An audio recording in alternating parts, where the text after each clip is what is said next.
Assalamualaikum warahmatullahi wabarakatuh. Selamat malam. Dan saya senang kita bertemu kembali dalam dialektika malam ini. Dan dialektika malam ini sebenarnya pokok bahasan atau materi yang kita kuliah pada waktu sebelumnya, yaitu tentang generasi net atau independent generation.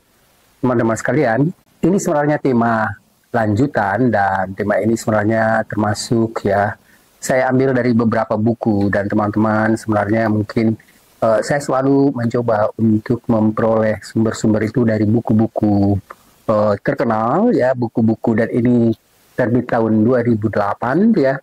Jadi dari seorang penulis, namanya adalah Don Scott, ya, dan judulnya Grow Up Digital: How the Next Generation is Changing Your World. Bagaimana dunia diubah oleh generasi muda itu.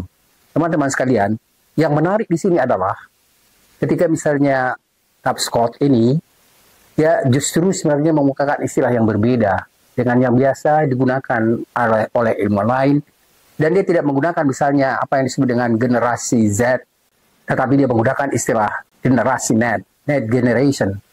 Dia juga menggunakan istilah misalnya generasi yang merdeka, independen. Ya, jadi ada hal-hal yang menurut saya memang menarik dari apa yang dikemukakan oleh Don Scott ini. Walaupun misalnya Don Scott ini sebenarnya tidak terlalu jauh berbeda dengan apa yang dikemukakan oleh para ilmuwan lain yang menggunakan istilah tentang generasi net.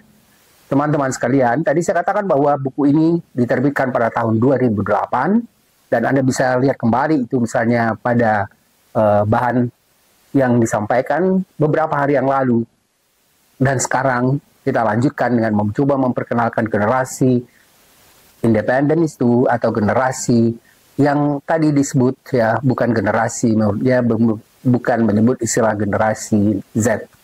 Teman-teman sekalian, Don Scott itu sebenarnya pertama kali menciptakan term yang disebut dengan kategori net itu adalah sebagai orang yang lahir pada tahun sekitar tahun 1997 dan 2010. Jadi perbedaan waktu kelahiran itu sebenarnya tidak terlalu jauh berbeda antara satu ilmuwan dengan ilmuwan lain. Teman-teman sekalian, jadi Scott menyebut generasi net sebagai generasi yang independen. Mereka relatif sebenarnya bebas untuk menentukan sikap, pandangan, dan bagaimana misalnya tindakannya. Tentu saja itu sangat dipengaruhi oleh bagaimana misalnya lingkungan mereka hidup. Dan sebelumnya dikatakan bahwa sebenarnya mereka hidup pada era yang sudah sebenarnya hidup pada era yang disebut era informasi, ya. Oleh karena itu dunia yang berkembang pada tahun revolusi industri itu, sebenarnya lebih tepatnya adalah revolusi informasi itu memang mempengaruhi sikap, pandangan, dan cara mereka berpikir. Pada pemikir yang sangat terkenal, misalnya pada Pierre Bourdieu, dia istilahkan lingkungan kita untuk yang membentuk kita itu sebagai arena. Arena itu adalah, ya, tempat kita misalnya hidup, besar, berdiskusi, dan kemudian apa yang kita lakukan pada era itu biasanya sangat mempengaruhi pandangan dan sikap kita.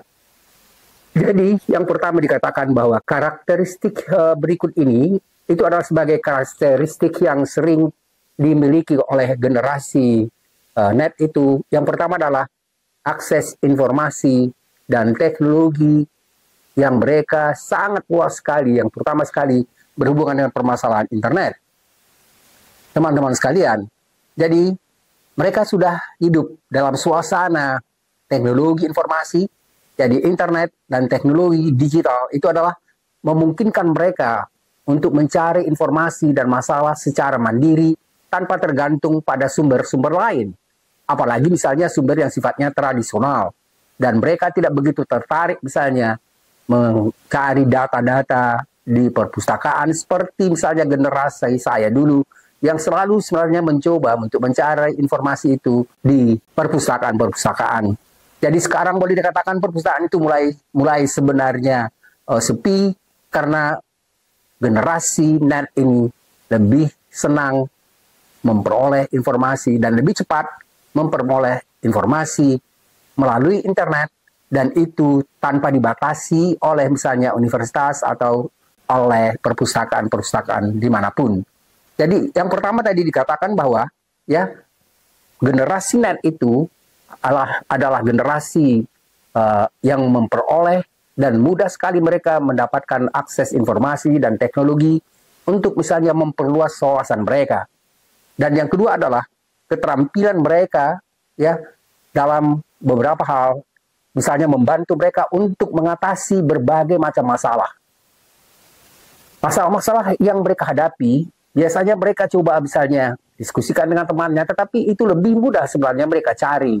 Misalnya bagaimana pemecahan masalah itu, problem solving itu, dengan mencarinya melalui internet, dengan berbagai aplikasi dan alat digital yang memudahkan mereka untuk memperoleh jawaban, mengatasi masalah yang mereka hadapi dan mereka akan selesaikan. Jadi kehidupan sehari-hari mereka adalah kehidupan yang selalu bergaul dengan atau menghadapi internet. Dan yang ketiga adalah ciri yang ketiga itu kemandirian. Kemandirian dalam pendidikan.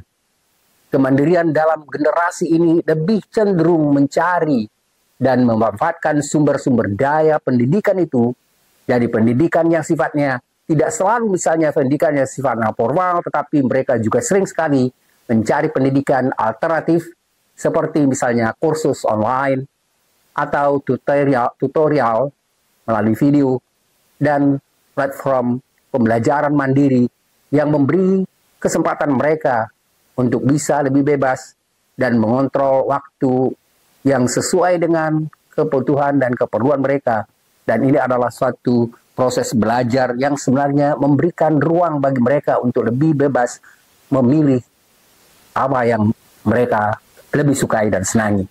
Yang keempat cirinya adalah ya refleksi dalam beberapa hal, misalnya mereka mencoba untuk membantah ya generasi net.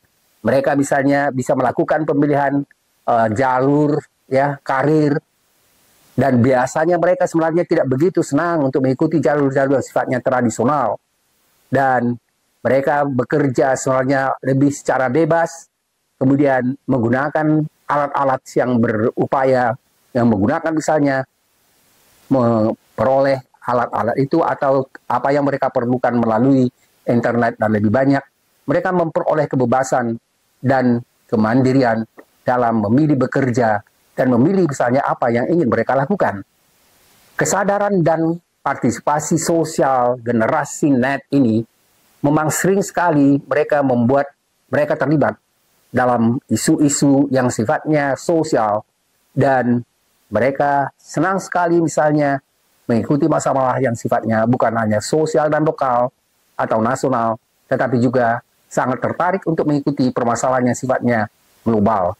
Teman-teman sekalian, jadi tadi sudah kita katakan ada 4 ya masalah itu. Misalnya yang pertama tadi ya kita katakan sampai yang keempat itu adalah satu ciri-ciri yang mereka ya terdapat pada generasi muda ini atau generasi yang kita katakan tadi dengan generasi net.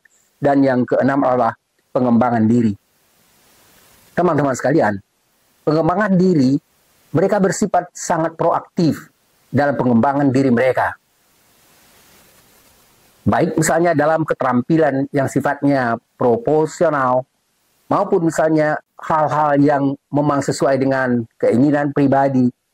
Dan mereka mencoba memanfaatkan berbagai macam sumber daya yang tersedia secara online.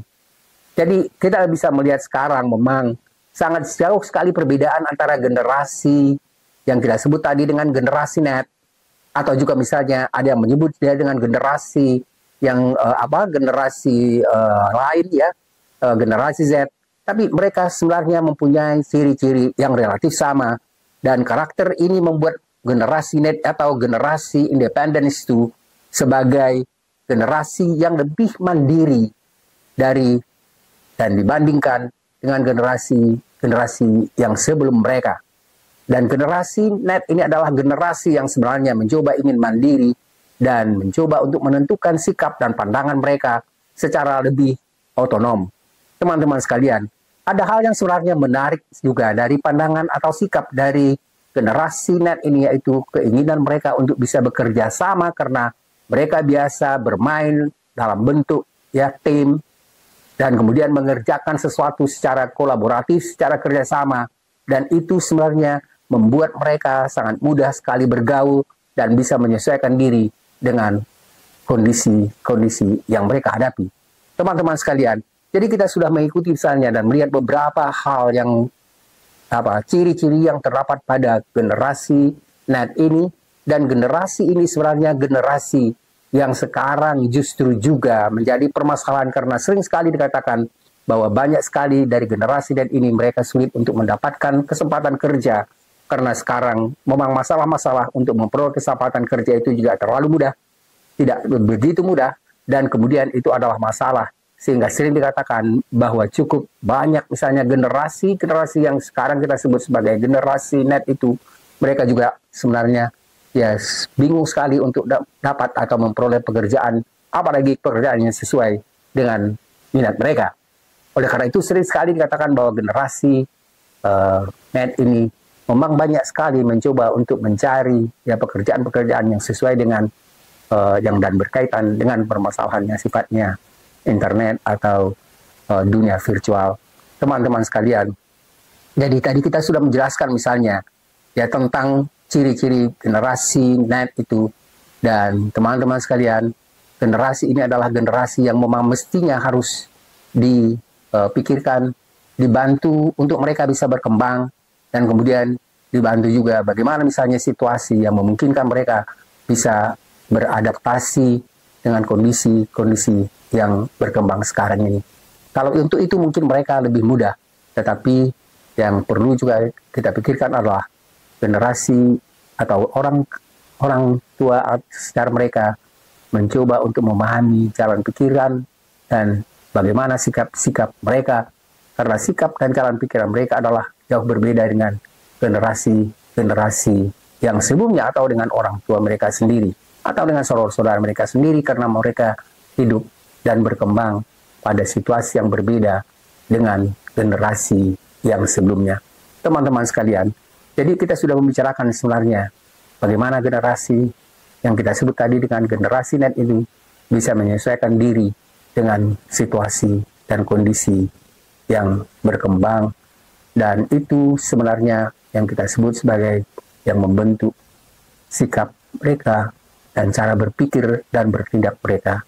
Terima kasih atas perhatian teman-teman sekalian, mudah-mudahan bermanfaat, dan itu adalah lanjutan dari kuliah kita yang pertama.